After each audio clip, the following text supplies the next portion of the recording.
When I first started my job, my boyfriend was really supportive. He was really pleased for me. As things deteriorated, my partner would want me to go home as soon as possible. There were times I would turn up to work and it was obvious that I'd been crying. People would say to me, "Are you all right?" or "Are you okay?" They could see that I'd been crying. The nature of the office was that people were very work focused, so if they didn't have to deal with your problems, they just wouldn't. I would quite often get calls from my boyfriend on my mobile when I was at work.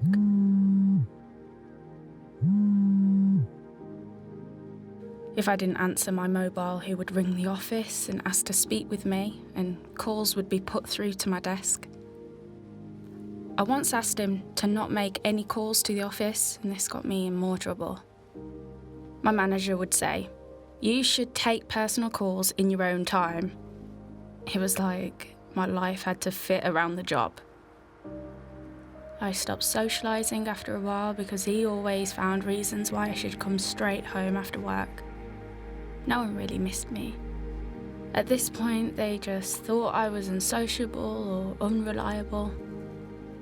I wasn't. They didn't know the real me. That wasn't me. Looking back on it now, there was more that my employer could have done to help me in my abusive situation. They assumed that I was uninterested in the job or not very good at it, when that wasn't true. And prior to being in my abusive relationship, I'd always been one of the top performers in my role.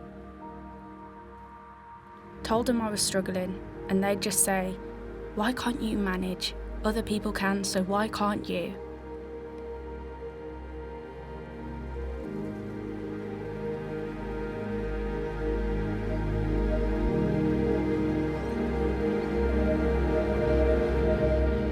Me and my ex-partner actually met at work, and then when I moved on from that job, I'd say it got worse. He hated that I'd moved to another job where there were people he didn't know, and I think he didn't like that I was bettering myself and trying to be happy. In my new job, I'd made friends, and I struck up a good working relationship with a few male colleagues. So there was lots of jealousy, lots of accusations.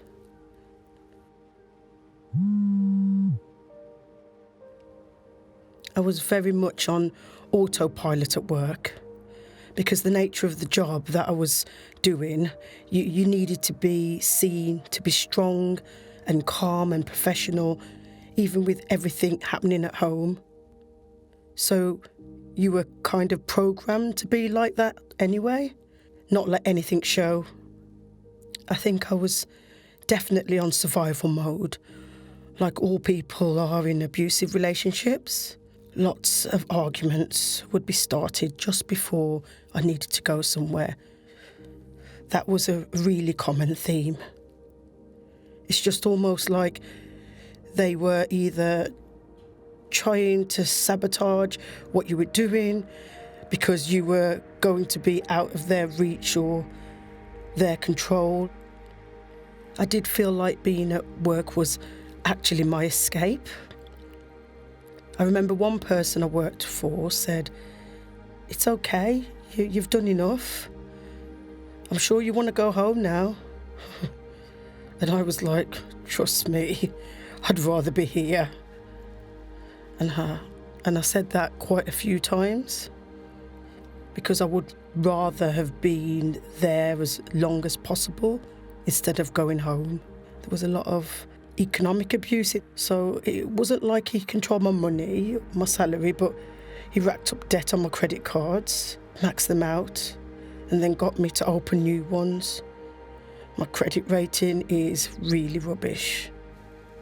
If somebody really did want to help me and they felt they couldn't, then that's quite something to think about. Maybe that was a missed opportunity for me to get out there sooner, really. Possibly. I don't know. I will never know.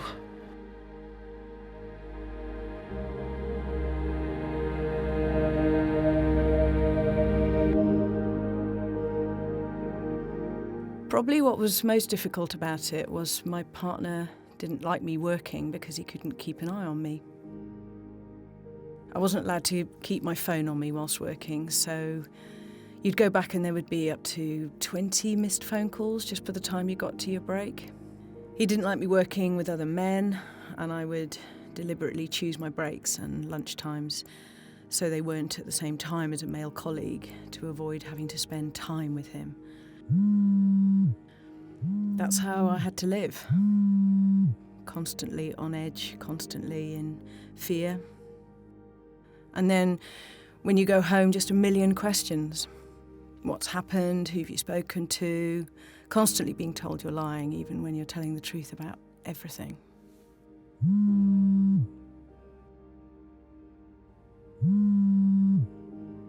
I remember one night my partner turned up. I was working late and he didn't like that. And he turned up at the back door and spoke to one of the other members of staff and asked for me. And I remember her coming over to me and going, "Oh, your partner's so lovely. He's outside and he's got some flowers and chocolates for you." I couldn't tell them that he's just checking up on me. I didn't really engage with anyone at work. I was so scared to talk to anyone. I went in one day after a particularly bad night. Lots of things had happened. I was in pain. You couldn't see anything, and I'd put my makeup on. But the damage was elsewhere where you couldn't see it. But trying to cover up how you feel after that and the fact that it's replaying in your head constantly, it's difficult when you get in and just pretend everything is okay. My manager picked up on it and called me into her office. She was trying to do the right thing, but then started with probing questions, and it was too much.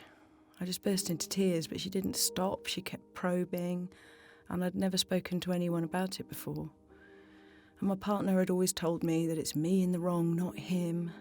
It had really built up, and I believed him. If you see someone who's very shy, very quiet, constantly checking their phone, dressing to cover up their skin, always anxious, especially if they ever seem frightened when someone surprises them. We're constantly on edge about things.